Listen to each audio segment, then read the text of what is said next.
اہم خبر دیں آپ کو، بیرون ملک کے لیے تعینات 34 نئے ٹریڈ افسران کو سفارتی اسٹیٹس جاری وزارت خارجہ نے منظوری دے دی، وزارت تجارت کو خط ارسال، ذرائع کے مطابق 34 افسران کو اہل خانہ سمیت سفارتی اور پاسپورٹ کی اجرا کی منظوری، 39 میں سے 5 نئے ٹریڈ افسران کو سفارتی اسٹیٹس دینے کا عمل مؤخر، وزیراعظم نے 39 ٹریڈ افسران تعینات کرنے کی منظوری دی ہے۔ بیرون ملک کے لیے تعینات 34 نئے ٹریڈ افسران کو سفارتی اسٹیٹس جاری کر دیا گیا، وزارت خارجہ نے منظوری دے دی، وزارت تجارت کو خط ارسال، 34 افسران کو اہل خانہ سمیت سفارتی پاسپورٹ کی اجرا کی منظوری۔ تفصیلات جان لیتے ہیں بول نیوز کے نمائندے عمر حیات خان سے۔ عمر، کیا تفصیلات ہیں؟ جی بالکل، بیرون ملک کے لیے تعینات 34 نئے ٹریڈ افسران کو سفارتی اسٹیٹس دے دیا گیا ہے اور وزارت خارجہ نے منظوری دے دی ہے اور وزارت تجارت کو خط لکھ کر اس بارے میں آگاہ کر دیا گیا ہے۔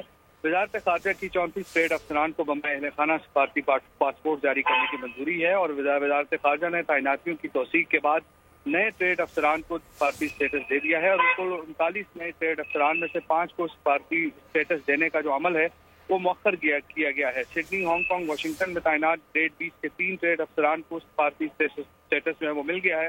گریڈ 19 کے 22 اور گریڈ 18 کے 9 نئے ٹریڈ افسران کو سفارتی اسٹیٹس جو ہے وہ دیا گیا ہے۔ گریڈ 20 کی 5 اسامیوں پر نئے ٹریڈ افسران کی تعیناتی کا عمل عارضی طور پر معطل کیا گیا ہے اور نگران وزیر اعظم نے کل 39 نئے ٹریڈ افسران تعینات کرنے کی منظوری دی تھی۔ جی عمر حیات خان، بہت شکریہ تفصیلات کے لیے۔ سبسکرائب کریں اور بیل دبائیں تاکہ کوئی خبر رہ نہ جائے۔